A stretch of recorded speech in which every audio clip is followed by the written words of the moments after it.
Friends, welcome back to next gen legal minds. और आज हम स्टार्ट करने वाले हैं अपना new topic related to the patent. तो लेट्स स्टार्ट। पहले देखते हैं टॉपिक्स हम क्या क्या कवर करेंगे। पहले देखेंगे व्हाट इज़ अ पेटेंट, फिर उसके बाद देखेंगे पेटेंटेबिलिटी क्राइटेरिया क्या होता है अगर आपको अपना पेटेंट रजिस्टर कराना है इंडिया के अंदर। फिर देखेंगे हम pre requisites of a patent. अगर आपको अपना पेटेंट रजिस्टर कराना है तो आपकी क्या क्या क्राइटेरिया होना चाहिए, क्या क्या प्री रिक्विजिट्स होने चाहिए जो आपको फुलफिल होने चाहिए। उसमें फर्स्ट नोवेल्टी देखेंगे, उससे रिलेटेड केस देखेंगे एफ हॉफमैन ला रोशे एजी वर्सेस सिप्ला, ये 2015 का केस लॉ है। फिर सेकेंड देखेंगे इन्वेंटिव स्टेप क्या होता है और वो किस सेक्शन में डिफाइंड है। फिर Bristol Myers Squibb company limited versus Anand 2006 का केस लॉ है। फिर हम लास्ट देखेंगे इंडस्ट्रियल एप्लीकेबिलिटी, जो उसका सेक्शन है बेयर एक्ट में, वो भी देखेंगे। और हम लास्ट देखेंगे Bayer versus Natco pharma. So let's begin with what is a patent. So पहले आप पेटेंट पढ़ रहे हैं तो पहले देखेंगे पेटेंट होता क्या है। तो patent is an exclusive right granted for an invention. Patent एक ऐसा राइट है जो एक्सक्लूसिवली किसी भी पेटेंट करवाने वाले को दिया जाता है। अगर आप अपना पेटेंट रजिस्टर करा रहे हो तो आप उसके एक्सक्लूसिव ओनर हो। Patents benefit investors by providing them with legal protection. अगर आपकी कोई इन्वेंशन है तो भाई सही सी बात है कि वो आपकी इन्वेंशन है तो वो प्रोटेक्ट भी होनी चाहिए। तो उसके लिए आपको एक लीगल प्रोटेक्शन दिया जाता है under Indian patent act 1970। However, patents also benefit the society by providing public access to technical information about these inventions and thus accelerating innovation। क्या बोल रहा है कि पेटेंट सोसाइटी को भी बेनिफिट करता है क्योंकि सोसाइटी को पब्लिक एक्सेस मिल जाता है। अगर आपका कोई इन्वेंशन है आप उसका पेटेंट करा लेंगे तो वो पब्लिक एक्सेस में आएगा, पब्लिक को एक्सेस इजीली हो सकेगा, जिससे कि टेक्निकल इन्फॉर्मेशन भी पता चलेगी और उससे क्या होगा, इनोवेशन एक्सिलरेट होगी, मतलब इंक्रीज होगी। नेक्स्ट है हमारा पेटेंटेबिलिटी क्राइटेरिया इन इंडिया। तो patentability is establish through well defined legal criteria. Obviously Indian patent act के अंडर इसका वेल डिफाइंड लीगल क्राइटेरिया है, जो कि कौन से सेक्शंस के अंडर कवर है, 2, 3 एंड 4। 3 एंड 4 हम आगे आने वाली वीडियोस में करेंगे, बहुत इंपॉर्टेंट सेक्शंस है इंडियन पेटेंट एक्ट के अंदर। In India invention must fulfil 3 core criteria to qualify for protection of the patent. अब क्या बोल रहे हैं, अगर आपको अपना पेटेंट का प्रोटेक्शन लेना है तो you have to fulfil three prerequisites और 3 criteria to qualify for the patent protection. अब पहला है novelty, second is inventive step और लास्ट है हमारा इंडस्ट्रियल एप्लीकेबिलिटी। सो अब हम इसको एक एक करके हम समझेंगे। पहला हम स्टार्ट कर रहे हैं novelty. Novelty Indian patent act के अंदर कौन से सेक्शन में डिफाइंड है, 21J of Indian patent act. आपको ये सेक्शंस याद करने बहुत इंपॉर्टेंट है अपने एग्जाम पॉइंट ऑफ व्यू के लिए।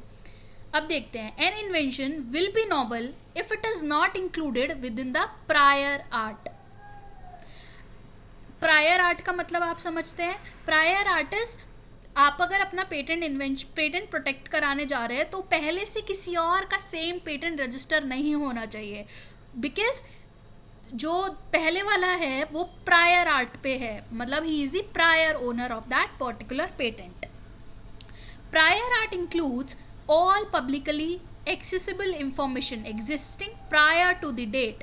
सेम बात बोल रहा है कि प्रायर आर्ट क्या है, कि जो ऑलरेडी पब्लिक को एक्सेसिबल है, पब्लिक को पता है कि हाँ ये एक फॉर्मूला है मेडिसिन बनाने का, या फिर मतलब whatever existing prior date on which the application for patent was filed। जिस दिन आप अपनी एप्लीकेशन फाइल करने जा रहे हैं उससे पहले अगर किसी और का, अगर आप अपना पेटेंट एप्लीकेशन फाइल करने जा रहे हैं और मान लीजिए मेरा ऑलरेडी उस पर रजिस्टर्ड है, उस नाम पे या उस इन्वेंशन के लिए रजिस्टर्ड है, तो you can not take and protect your patent under Indian patent act, क्योंकि मैं एक प्रायर ओनर हूँ, मैंने प्रायर डेट पे उसको ऑलरेडी रजिस्टर करा चुका है। including patent or applications for patent publication and public releases as well as public demonstration of an invention। An invention disclosed in any form to the public on publication, public use or prior patent filing will not be novel. Same बात बोल रहा है कि अगर कोई भी invention already disclosed है public को, पब्लिक यूज़ के लिए, किसी भी चीज़ के लिए, तो वो हमें नॉवल नहीं मानी जाएगी. तो you can not register your trademark, you cannot register your patent under Indian Patent Act. For an invention to be novel, it must be new. पूरा न्यू होना चाहिए आपका, पुराना नहीं होना चाहिए कि आपने किसी और को कॉपी करके अपना रजिस्ट्रेशन ले लिया अपने नाम पे ऊपर, तो वो आपका रजिस्ट्रेशन नहीं माना जाएगा. The invention will not be disclose before any other source, not have been anticipated. It must not be identical or obvious in the light of the previous disclosures. बहुत इंपॉर्टेंट बात बोल रहा है कि आइडेंटिकल नहीं होना चाहिए किसी भी पहले वाले पेटेंट से, या फिर ऑब्वियस नहीं होना चाहिए. समझा इतना आपको? अब एक बार मैं बेयर एक्ट के अकॉर्डिंग आपको ये डेफिनेशन पढ़ देती हूँ. 2(1)J section 2 clause 1 clause J sub clause J invention के नाम से आपको ये दिया गया है. Invention means a new product और a process involving an inventive step and capable of industrial application. तो इन्वेंशन को, नॉवेल्टी को हमने क्या बोला कि कोई भी न्यू प्रोडक्ट या न्यू प्रोसेस जिसमें कोई इन्वेंटिव स्टेप आए, आपने अपनी इन्वेंशन करी हो, या फिर वो और केपेबल है वो इंडस्ट्रियल एप्लीकेशन के. नॉवेल्टी ये हमारा है first pre requisites of a patent. इसमें आप केस लॉ समझते हैं. F Hoffmann La Roche AG versus Cipla 2015. It is a very important case law जो आप अपने आगे आने वाले लेक्चर्स में मैं आपको समझाती रहूँगी, तो आपको ये टिप्स पे होना चाहिए ये कौन सा केस लॉ है. ये दिल्ली हाई कोर्ट का केस है. Address the issue of novelty on the facts of a patent application for a cancer drug. ठीक है, क्या बोल रहे हैं कि ये इसने हाई कोर्ट ने, दिल्ली हाई कोर्ट ने एक इशू एड्रेस किया था जो नॉवेल्टी से रिलेटेड था on the facts of a patent application. Drug एक कैंसर ड्रग था, उसके लिए पेटेंट एप्लीकेशन फाइल की थी जिसमें कि Cipla challenge the patent claim by the Roche. इसमें रोशे ने एक एप्लीकेशन फाइल की थी patent for the registration of the patent, और सिप्ला ने उसको चैलेंज करी थी for a cancer drug under the grounds that formulation of the drug was not novel since there was a prior patent disclosing the same compound. देखा आपने कि एक already same compound पे पेटेंट ग्रांट था और रोशे ने सेम उस पर अपना पेटेंट क्लेम करने की कोशिश करी, पेटेंट रजिस्टर कराने की कोशिश करी, बट सिप्ला ने उसको चैलेंज कर दिया कि नहीं, हम प्रायोरिटी क्लेम करते हुए. The court ruled for Cipla by stressing that novelty has to be determined based on a whole corpus of the prior art which includes patent application, scientific literature and other information publicly known. Already Cipla का एक compound था जो already public को known था, public use करती थी उसको. Cipla prior owner था, उसके पास प्रायर आर्ट थी. तब भी रोशे ने पेटेंट एप्लीकेशन फाइल की फॉर द कैंसर ड्रग, तो सिप्ला ने उसको चैलेंज किया. तो दिल्ली हाई कोर्ट ने बोला कि रोशे को ये पेटेंट एप्लीकेशन ग्रांट नहीं हो सकती क्योंकि Cipla are the prior art और the prior owner of these patent application. So this is the process, this is the prerequisites of the novelty. Second prerequisites है हमारा इन्वेंटिव स्टेप जो सेक्शन 2(1)JA में covered है. An invention has to be novel involve an inventive step. अगर आपने कोई invention करी है तो उसमें कोई इन्वेंटिव स्टेप होना बहुत ज़्यादा ज़रूरी है. और सबसे बड़ी बात ही, it must not be obvious to a person having technical knowledge और experience in that particular field. अब मान लीजिए मैं एक पर्सन हूँ और मैं अपना कुछ भी वो कराना चाहती हूँ, पेटेंट एप्लीकेशन कराना चाहती हूँ, पेटेंट ग्रांट करना चाहती हूँ अपने इन्वेंशन के लिए. मैंने कुछ ऐसा इन्वेंट किया जो कि फार्मास्यूटिकल कंपनी, फार्मास्यूटिकल के अंदर आता था, और आप ऑलरेडी फार्मा में बहुत टेक्निकल एडवांस हो, एक्सपीरियंस हो उस पर्टिकुलर फील्ड में, तो आप जैसे लोगों के लिए ये बहुत ऑब्वियस है कि हाँ ये तो कोई भी कर लेगा, तो मुझे उसका पेटेंट नहीं मिल सकता क्योंकि it is obvious to a person जिसको ऑलरेडी टेक्निकल नॉलेज है और एक्सपीरियंस है उस पर्टिकुलर फील्ड में, तो वो ऑब्वियस नहीं माना जाएगा. which means that the person skilled in the art would not arrive at the same conclusion. ऐसा नहीं होना चाहिए कि कोई भी नॉर्मल सा इंसान है जिसको उस पर्टिकुलर इंडस्ट्री की बहुत ज़्यादा नॉलेज है और वो सेम कंक्लूजन पे अराइव हो जाए. An invention will not be considered patentable if, in view of prior art, it is evident that a person skilled in the relevant technical field. The inventive step is one of the key tests to prevent granting patent for trivial or obvious modification of existing inventions. आप ऐसा भी नहीं कर सकते कि पहले से patent है, पहले से पब्लिक एक्सेस है उसके पास और पब्लिकली अवेलेबल है वो और ऑब्वियस है, और उसमें आपने थोड़ी सी मॉडिफिकेशन की, थोड़ी सी आपने चेंज की और उसका पेटेंट लेने के लिए आप चले गए, ग्रांट करने के लिए चले गए, तो वो भी आपको नहीं मिलेगा। बिकॉज ये हम सेक्शन 3 के अंडर पढ़ेंगे कि मियर मॉडिफिकेशन और मियर technical advancement can not lead, it is prohibited under this what are not patentable, what are not inventions. The non-obvious test performs an important element in the determination of an inventive step. This tests whether the invention involves some kind of inventive leap which would not be obvious for a person skill in that relevant technology or industry. Simple सी बात बोल रहे हैं जो हम पहले पढ़ चुके हैं कि किसी भी नॉन पर्सन को ऑब्वियस नहीं होना चाहिए जो उस टेक्निकल नॉलेज है उसको या एक्सपीरियंस है उस पर्टिकुलर फील्ड के अंदर। फिर है इसका case law, Bristol Myers Squibb company versus Anand, 2006 का केस लॉ है और ये है इंडियन पेटेंट ऑफिस। अब तो आपको पता ही है इंडियन पेटेंट ऑफिस वो हो गया है, रिपील हो गया है इसका।